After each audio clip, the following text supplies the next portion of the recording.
I think it might be like a really close game. I'm thinking like 16-21 or something like that. We might be able to win, but barely by the skin of our teeth. Yeah.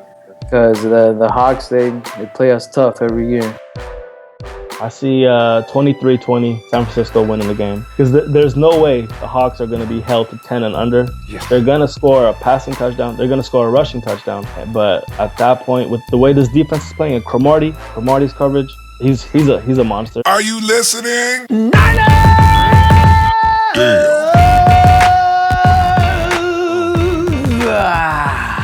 Good to be back after that bye week. But what a bye week. I cannot remember when I enjoyed football more. And we weren't even involved in this Sunday.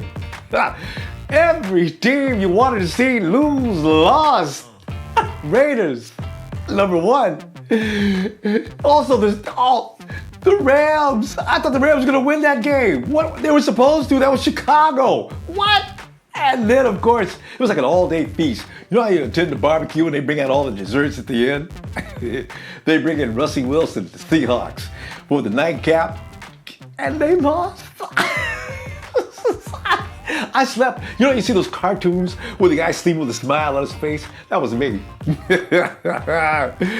We got to go see it. And you know what? The Hawks are going to be pretty mad, man. We go in there this weekend. That's going to be a tough game. But you know what? Let's talk about that in a minute. First, there's a controversy brewing in the Niner Empire right now, and it seems to be building up, and the legs are growing on this. The competition between Gabbert and Colin Kaepernick seems to be drawing fans in two different directions. Now, looking at social media, I noticed people are saying things like, well, if Colin Kaepernick's not going to quarterback this team, I guess my affiliation is over. I'm reading that. What? Really? You know, because if you're like me, before Colin Kaepernick came to San Francisco, I was a 49er fan. Whatever happens to Colin Kaepernick between now and whatever, I will continue to be a San Francisco 49er fan, right? So you're like, whoa, you just been a fan for the last 4 years? Really? You know, I didn't respond to these people. You know, I just saw it, I just couldn't believe it. So I tried to remain objective in all this because with me, it's all about winning. You got to win, man, or else I can't support it. So whatever happens next, I'm for it, especially if it's positive. Okay, because in the first place, there's been a mishandling of Colin Kaepernick to begin with. And there's so many people to blame for Colin turning into this talented and nervous mess. Is trying so hard. We're talking about the guy who went off season trying to find a way to become a good pocket passer. It worked to some degree. His throwing mechanics and other things have been improved, but he still is going to be himself.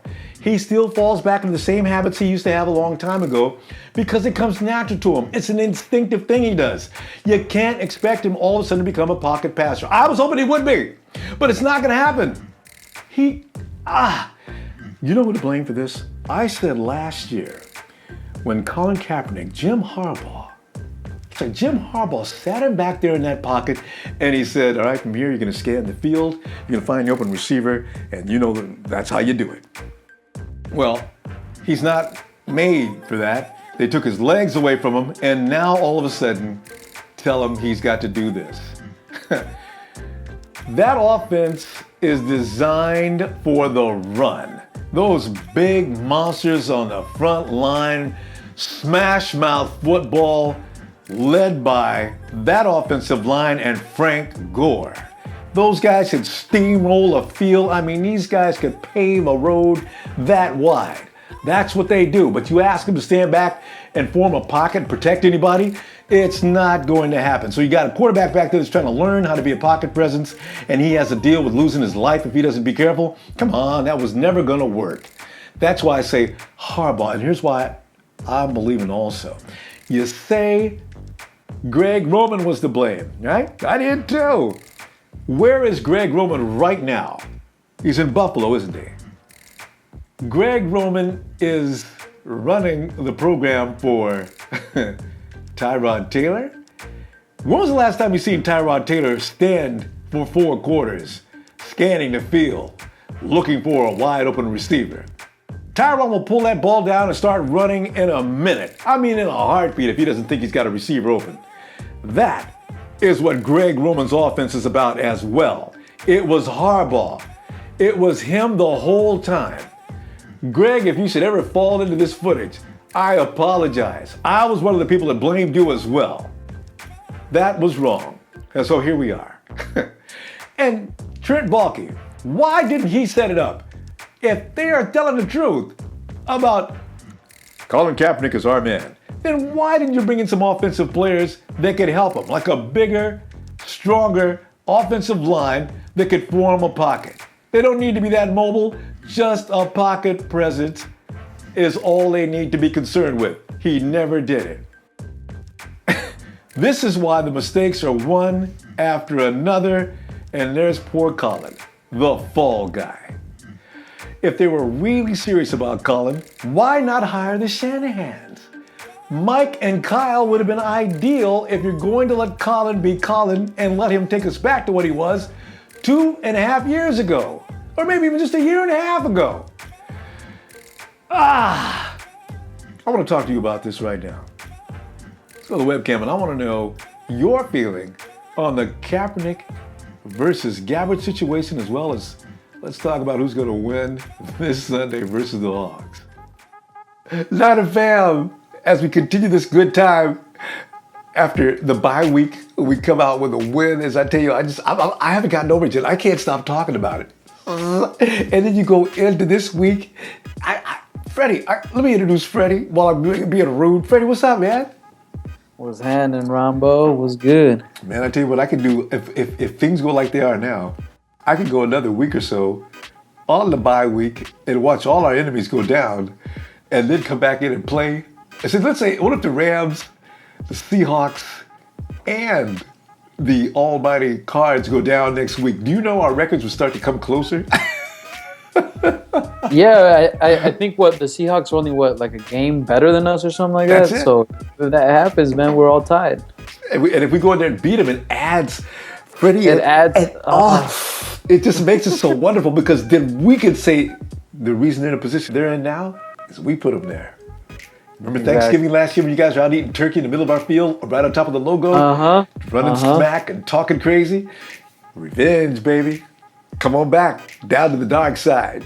A dish best served cold, right?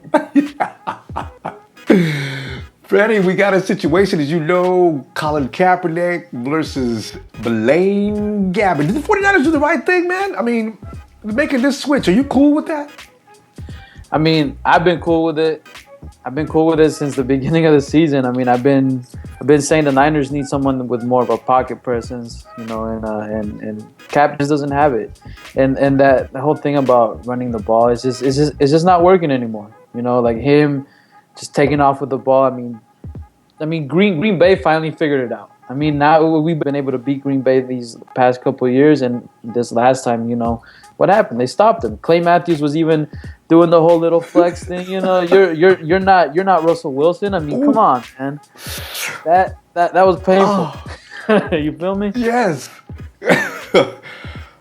So I don't know what it is with that guy, but I don't know. Since he took over, I wasn't really feeling it. You know, because it's like I said before. You know, quarterback's supposed to throw the ball. I mean, we already have a running back. At the time, we had Gore.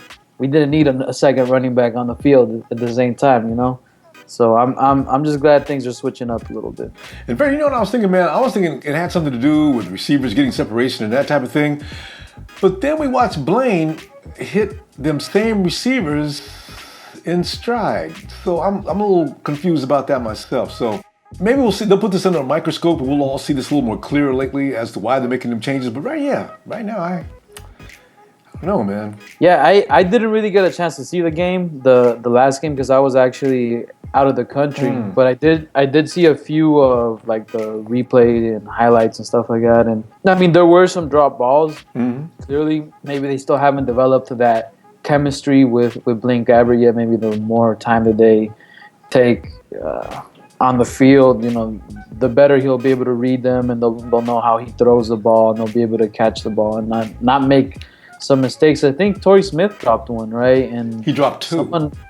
So he dropped 2. Yeah. So see, I mean, I think it's just a matter of chemistry. Once, I mean, they've had this whole bye week to practice and all that, so they should be caught up. So I mean, this game right here will define whether Gabbert is right for the team. I mean, I'm not saying he's gonna be the next Montana or anything like that, but I mean, definitely a step up from Cap. I think from what I remember seeing, it looks like he's really able to read the field better. He knows where to go with the ball. I mean, he doesn't go into panic mode and get that deer in the headlight look, kind of like how Kaepernick used to get, and he's just doing his thing out there. So clearly he's not the best quarterback in the world, but he's a step up from what we had already. Better give out some grades, man. Give me 2 or 3 players, offense, defense, whichever you choose. Some of the players that are contributing the most this season. It's hard to say contributing because we're not doing all that well, but we're doing okay suddenly. Just okay. The defense is coming around. We're holding teams down. But of the players that are making a difference, who do you like the best, man? Who's getting the best grades? Well, all right. I mean, Phil Dawson's out there doing his thing. He's always clutch with the 3 points. Sometimes that's all we can get. But I feel like he's been all our offense recently. He's been the only one holding it down. Yeah. And, of course, Carlos Hyde's been doing his thing. But, I mean, the dude is hurt. Give him some time to heal. I mean, let him heal. I mean, then he could contribute later on. If we keep trying to throw him in there every time that he's injured, he's not gonna do as good if he's only playing half of his ability. You feel me? And I don't care what they say, man. You cannot continue to pound on that foot and tell me it's not going to make any difference. Carlos said, "I didn't make it any worse." Like, yeah, it did. You can't pound a broken foot that's like cracked and expected to heal up. So, right. Yeah, and I believe Des Bryant had the same injury that he did, only to a lesser extent or something like that. Actually, Des, it was a complete break. With Carlos, it's cracks. That's what a stress fracture is. It's just cracks.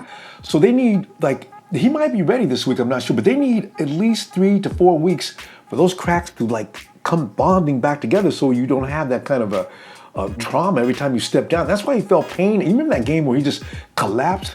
The pain was incredible all of a sudden. So, you just can't play like that. And I blame the coaching staff for actually letting him play on that game. Yeah, I thought it was stupid. Yeah, I don't know the moves that what's his name? I forgot this dude's name. The owner. Jed York? York. I don't know what this dude's thinking. He's not. He's not thinking. He needs to switch things up, Because, I was actually rooting for our head coach. I was like, okay, this is his first year. I want to see him do some things. But it's like I don't know. They're not thinking. I don't know what it is. Jeep Chris, he's not really impressing me much with what he's doing. Okay, but you know what? And neither is Mangini. And it's true, but you know what? And remember one thing. And I think Balky's calling the shots. Everybody thinks he's calling the shots. I'm starting to wonder because I think Tom Sewell's a little smarter than that. He may not do some of the things he'd be doing if he was on his own. I just my opinion. I wonder about that. Yeah, you never know. Maybe it is Balky calling all the shots. Yeah. Even thinking for York. I mean, that's all messed up. Yeah. Oh, and then all right. So another player that I've been thinking of is Selleck. Yeah. Tight end. He's been stepping it up. Stepping it up. All that slack that Vernon Davis wasn't handling. You feel me? Absolutely. Vernon said, when the team does poor, I tend to do poor. Vernon, that was the worst thing you could say because you're supposed to be the reason why the team does well. When he said that, I was through with Vernon, man. After all them years, I loved him to death, but man, he really pissed me. Got you angry. Baby, before we get into that, though, because we haven't got a lot of time left, but a prediction for this week's game and tell me why you think it's going to happen against the Hawks. I think it might be like a really close game. I'm thinking something like 16-21 or something like that. Something close. I think we might be able to win, but barely by the skin of our teeth. Yeah. Because the Hawks, they play us tough every year, Makes sense, man, because, it's in their house. The only thing I'm concerned with is we're coming in with another quarterback and most likely a different offensive scheme because the fact that Gabbert can comprehend a little differently than our boy Kaepernick can. So it's going to be a different offense. So I'm not sure if the Hawks know what's coming. At least that's what I heard. They're going to alter the system a little bit for Gabbert because he's going to be able to do those timing routes and things like that. We'll see. Got to hit him with them slants. I mean, I've been saying that. go across the middle and get them with them slants. And those I mean, we got a speedy person like Ellington. Ellington could come down the middle, hit him in stride. Well, some of those crossing routes, probably the best guy and one of the best guys in the league is actually Anquan Bolden. Now, if they cut Antoine loose, he's physical. It's hard to stay with him like that. If Antoine bumps you, he gets open like that. For that's my boy. Anquan, we're in that 81. Yeah, that's what I'm talking about. So 16-21, 49ers. Yeah, 49ers win. I think we take it. All right. But you got to do the holler, man. Oh, all right. I hope nobody in the house sleep. No. No one's asleep, but I don't know if I could do it like you, though, but I'm going to try. 3, 2, 1. Niners!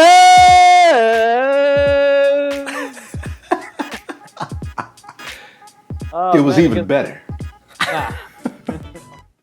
Fam, we're back. After a week of nothing but beauty, we leave with a win. And then, as I was just talking to my man, Guapo, we were just enjoying the fact that we watched every team we hate lose yesterday. Guapo, man, how you doing, man? I'm doing good, Ronbo. How about you? Awesome, man. I haven't been this happy since a long time, man, because everything else has been going on at the beginning of the season. Of course, we had to suffer, go through this loss. We got controversies going on in the locker room and everything else, which I want to talk to you about that today, man. We got Cap on the bench, Gabbert on the field. What are your feelings about that, man? Kaepernick versus Gabbert. Okay. Personally, I'm a Cap fan. I've never seen Gabbert in Jacksonville. I never followed up with him, so I never saw his win-lose streak. Honestly, I never even heard about Gabbert because when in the offseason I heard, we signed Gabbert and that's the worst decision. I was like, who's Gabbert? I never heard of the guy, and I just heard bad things. And then I saw him in the preseason. He was okay. He was all right, but again, those were second string, third string players. So when I heard that Gabbert was coming over to play for Cap. Wait. Did you call him Gabbert? Yeah. There's a slip I enjoy. Go ahead. When I saw him coming to the game, I was surprised. But here's where I feel the only reason he was successful is that O-line. Gabbert came in 2-6? Yeah, he came in at 2-6. Mm-hmm. That's when he started. But for all 8 of those games, Kaepernick, who did he have? Staley, Boone, Martin, Davey, Pierce. Tiller probably played like maybe one full drive if you add up all the games, maybe. And that was like pretty much the only adjustment that Cap had. So here comes Gabbert. Who does he get? Staley, Boone, Martin, Tiller, Thomas. Not the whole game, but still, he got those adjustments and played a good game. And so Gabbert goes down, Cap comes in. With that O-line, the one good throw he had, that was a nice throw to Vance. And I give credit to the O-line on that. But, I went to the barbershop last week, and, in the barbershop, that's when all the talk happened. Yeah. And thankfully for me, 2 or 3 of the guys in there are Niner fans. And so the main topic was the O-line. And the conclusion they drew was that the O-line purposely doesn't protect Cap because of the whole Alden girlfriend situation. Yeah, man, they were just saying that they choose not to block for him and they'd rather block for Gabbert. Adjustments or no adjustments. Now, I know what you're talking about when you say about the little issues going on inside the locker room with players taking sides with and without Cap. And Vernon Davis went off and he said a whole lot of bad things about Cap, including one of the reasons why Cap even got benched in the first place was one of his letters. So, the offensive line, everybody knows that offensive line sucked all season long. With that said, though, I'm curious. Now that they made the change, are you still in support of the change as far as it goes, as long as Gabbert is doing his job, or would you rather see Cap right back in there? Honestly, with these changes, I would like to see Kaepernick start the game. And with the changes that Gabbert had, and if Cap gets that O-line that Gabbert had, and he still fails, maybe after the first drive, he has like 4 or 5 incompletes, and they just go, maybe they get a first down. Okay, that's a positive sign. But maybe he, on a 2nd and 4, he throws it right to the feet. With that O-line, then after that first drive, I'd probably put Gabbert back in on the second drive. And if Gabbert... Okay, so in that case, it's not deeply personal with you as far as player versus player. It's all about who's efficient versus who's not efficient then. Because there are a lot of people who not necessarily want to support Gabbert under any circumstances. So I got you there. What are the grades you're giving it out? Who's the best players of this first half of the season versus the worst players? Okay, defense, my best players, I'd have to give Tart. Yeah. I give Tart, obviously Lynch. Yeah. And I have to give it to my man Bo. I mean, he's that pass coverage. It's coming back to him. He's slowly coming back. Yeah. But I mean, he's a monster with the tackles. Yeah. You saw him put down Freeman like it was nothing. I give Lynch number 1, Okay. Bo number 2, Tart Right. number 3. And Tart number 3? I give Tart number 3. All right. Now, who absolutely just really has been killing the team? Who's causing the biggest problems for the 49ers? Okay, I say Pierce. Pierce number 1. Number 2 was Reggie, because Reggie didn't expect that. Reggie didn't do nothing. It had to go spring in, and I give it to Mike Davis, because Mike Davis was horrible. True. I mean, in college he was a monster, but it's not transitioning into the NFL. This is the NFL. You know what's funny? You didn't say Jordan Devy. I was expecting Devy to be the first name you said, but Paris is just as bad though. So yeah. I had to pick one of the two. They were both in there though. They were both. Yeah. A prediction, man. We're playing the Hawks. What do you see coming? Honestly, I see 23-20 San Francisco winning the game. Because there's no way the Hawks are going to be held to 10 and under. Yes. They're going to score a passing touchdown. They're going to score a rushing touchdown. But at that point, with the way this defense is playing, and Cromartie's coverage, he's a monster. If he starts, because I don't know, Acker might be back. Yeah. So I mean, Acker's doing pretty good too. Yeah, we have maybe one of the deepest secondaries I'm noticing now. I mean, we really got talent from top to bottom. Give me your MVP in that. Who's going to be the star of that game for us? I'll give it to Selleck. I just feel Selleck. Good just choice. Likes to have a good game. I like Selleck because, yeah. It's always about the tight end almost. And they don't cover that well. Usually it's your wide receivers that the Hawks like to cover. But the tight end's another story. You're right. Guapo, here's the thing. Man, you can't end this show without the scream and holler, man. I mean, we 3, 2, 1 countdown, and you give me that Niner yell that gives the Niners power. That's going to propel us to a win this weekend. 3, 2, 1. Niners!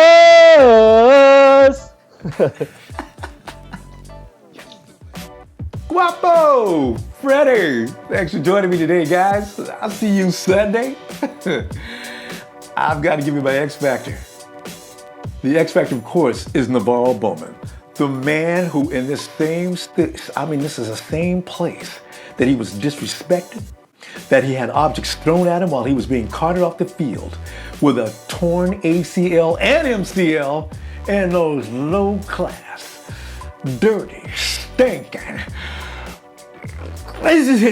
I can't say what I want to say because I'm a San Francisco 49 fan and we got class. I would never say about those Hawks fans like I want to say, but you got yours coming. Because Navarro Bowman will not be tired this game as he may have been the last game in San Francisco after that night outing we had before that game. And Kwaski Tart, the man who could hold a clinic on how to take the beast mode down. Those are going to be heavy X factors in this game. I am not afraid. We will win this game 20-13. And you think we will celebrate this right after the game? Telling you right. Don't look at me like that. I'm serious. Nobody believes you can win this game. I haven't looked at the line yet, but they probably have them up by 6 or 7 points. Forget about it. We will win this game, 49er fan. And we'll celebrate with a post-game gathering right afterward, of which I will leave all the instructions. If you've never joined us before now, I'll leave all the instructions on Facebook, Ronbo Sports. They're real easy instructions. And also we'll post on Instagram, and you'll see the links you need right there. But go get the instructions first, because I don't want you to be confused about anything. There's a few things you need to know.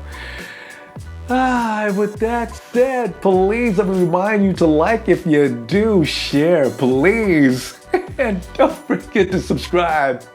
I'll be back to look for you later, and I'll see you this Sunday. for celebration time. Count me down. 7, 6, 5, 4, 3, 2, 1. Niners!